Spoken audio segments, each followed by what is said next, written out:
Hey everyone, friends on the channel. Today I'll show what to do if your TikTok live button disappeared. Open TikTok, tap the three lines, then Settings and Privacy. Next, scroll down and find the Free Up Space button. Here, now we need to clear the cache. Click here. If that doesn't work, tap Report Problem, then Support Ticket.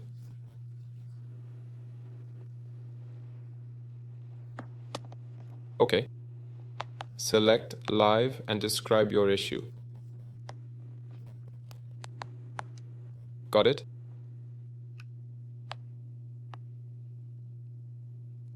There. Write that the monetization button is missing. Write in this chat. If that doesn't help, try going to the App Store.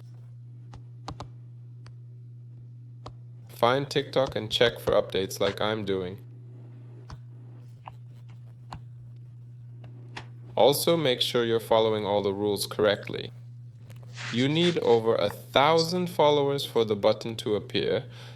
See you later.